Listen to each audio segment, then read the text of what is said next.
Yeah, I say like it's largely been being out here, being in a whole new environment, being able to like really just start over in a new place, explore new place, like learn new things about myself, new things that I like. I really like nature. I've been out here, like going to the beach, going into like hikes and stuff like that. Like just like doing stuff I would never like think to do in Maryland. And yeah, it's just been really nice being able to restart and just like kind of get the ability to like start over everything, like decide everything again, about yourself. That's the beauty of moving out, because it's my first time moving out like in life ever. So yeah.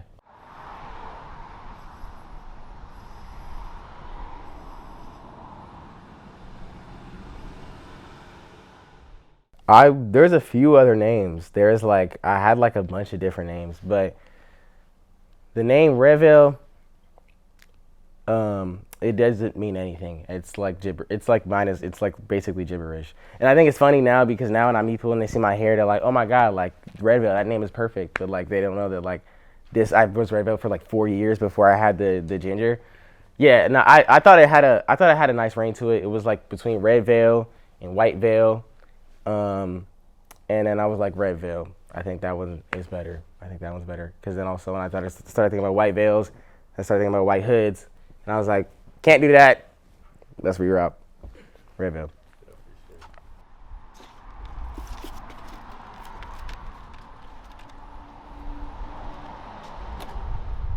I think that like the most beautiful thing about that is like it's kind of like a shift, but it's also like a new microscope on this ethos that has always existed like in hip hop and always like had like a space for it that just wasn't like you know internationally visible at all times. And I think that yeah, I think it's a beautiful thing. I think it gives people autonomy. I think that like we just in a new era now where you can do whatever you want. You could always do whatever you want, but now you can do whatever you want and be visible because it's in our hands. So I think that just makes me excited to see like what is going to become visible in the future, like and just like the continued direction, the continued path that music and everything is going in, definitely.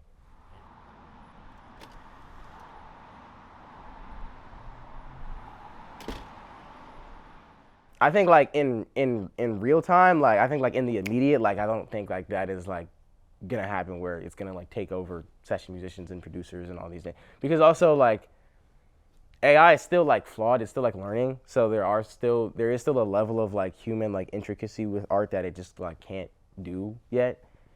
But to the follow up like to like a producer that'd be tempted to like use it, I mean, I think you should like learn your craft like the most bare way you should, just in general first. Like I think that you should learn your craft and master it before you even like are trying to. Because then also stuff like that can become a crutch too, and which would just make you boring. It would just make you boring like artistically. It would just make you like it would just like make your imagination small. I think so.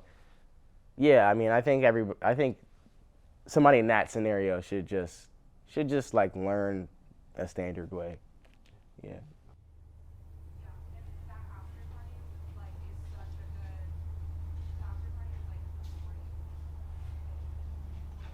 Yeah, I missed out on nothing. I'm gonna be real. I did not miss out on it. I don't think I missed out on it. I think what I have is like an insane blessing. Like, and it's that I always like dreamed about when I was younger, but I didn't always know that it was actually gonna pan out in the timeline. I didn't know actually the timeline that I had planned for myself when I was like 12 was actually gonna like pan out. So yeah, no, I don't feel like I missed out on anything. Actually, no, I'm lying. I'm lying. I'm lying. I'm lying. I do think that I do kind of want to go to college a little bit, like to study some. Cause I went to college, I studied business, and like that's cool, But like I was just kind of doing it to be like I kind of want to be like more literate in just business in general, so that I could just protect myself, whatever, and just. But like I didn't really find it to be like that redeeming of like or that like valuable of like information like for me. Like I don't want to go back and like study like political science or something like that. Like really, you know, because I have friends. I got like, you know, all my woke hippie dippy friends that's in college and studying um, stuff that's really that's really stimulating to their brains and stuff. And obviously, you can always do your own research. You don't have to go to college to do research, but it's different just being in an environment where that is like, you know, you're being pushed to do that from all angles. Yeah. You know, so I think that's the only thing. But besides that, no, I mean, I love being able to like go around the world and rap loud and jump up and down. I love it. Yeah, yeah, it's beautiful. Such a beautiful thing.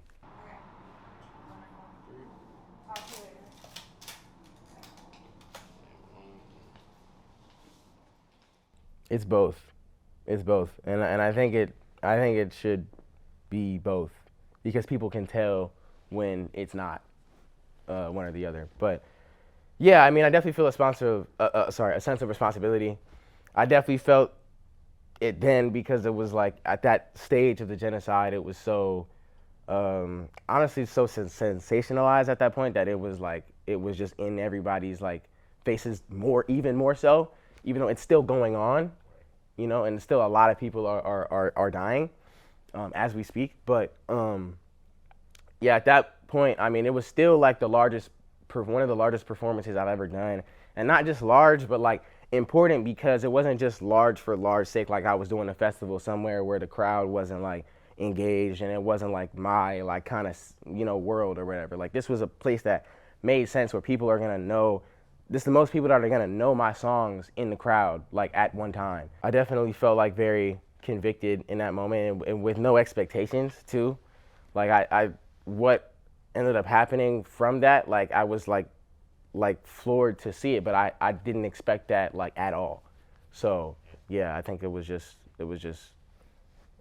fortunate how that turned out. Do you feel like it opened up new conversations with your fans or peers about the genocide afterwards? Yeah, I think so. I think a lot of a lot of my peers, I feel like that I would see after that would give me like props for it, and even if in that moment they, you know, weren't like, you know, speaking up a bunch, I think that it planted a seed in some people to feel like it was, you know, to feel incentivized and feel like it was urgent, and specifically urgent in like what the space that we exist in. Because it could also, I think for some people, it could feel easy to be like, okay, but that's not for me to do. Like that's for like a, you know, a social justice person or a politician to do. But it's, you know, all of us definitely have a responsibility, and you would be surprised actually how much, you know, people will how long of a way that will go, just because sometimes people don't always expect it from your mouth. Like that's one thing I always tell people, and kind of in hopes that like it would additionally kind of sprout that seed. Like when I did that, like obviously it had like the online response, but like in real life, like there was a receptiveness to that the energy, quote unquote, from that was the highest it was for the entire set. And it was like it completely blew my mind. Like it completely blew my mind. I did not like expect it to be like that. So yeah, I would just hope that that was what people could take away from that. That there is obviously urgency for these issues, these genocides that are still ongoing, not just there, but also in Sudan, also in Congo, and yeah, it's okay to speak up, I guess. Yeah.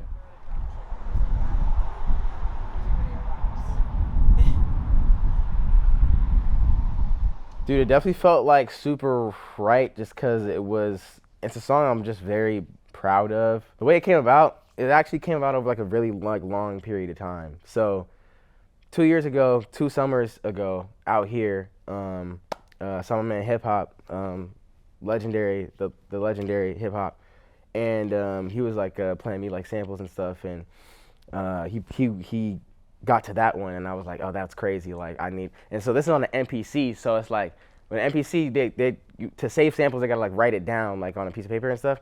So I think he wrote it down, but like he didn't remember to send it to me or something like that. And so then I come back to LA a few months later for Flog Gnaw 23, And I saw him again. I was like, yo, that sample, I heard it. I don't really remember what it sounds like, but I remember it was really good. He knew what I was talking about immediately.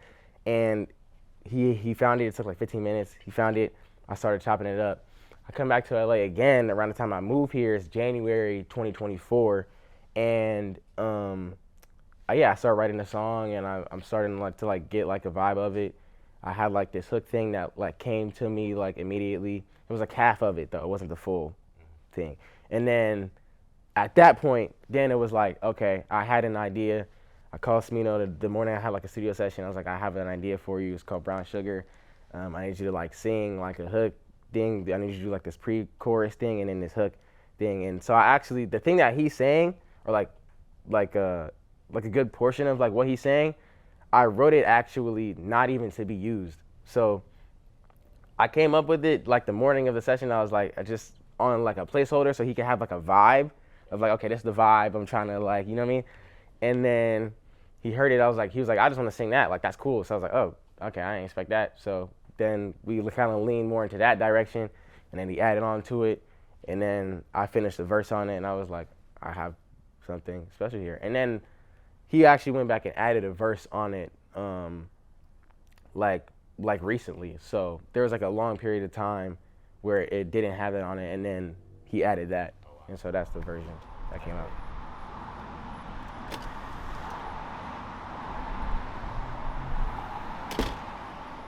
Yeah, actually, you know what it felt like? It felt like dumping my face in like cold water. That's actually what it felt like. I was actually trying to figure out what I wanted to write about for a while when I was making that beat, because it just felt like something that was like urgent, but I didn't know like what it was exactly. And I was like in the studio like super late. It was like 4, like 5 in the morning, and I like sent a text, and it said back to square one, like completely unrelated. And I was like, I kind of like that. Like that's like that kind of. And then I went to sleep in the studio, woke up to a text from my mom, and it also said back to square one. So I was like, all right, I was like, that's it, that's the song. Like I'm about to like clearly that's what it's supposed to be. So I'm gonna just go with that. And then it felt very like natural from that point on. It kind of like cut through the like writer's block I was having actually.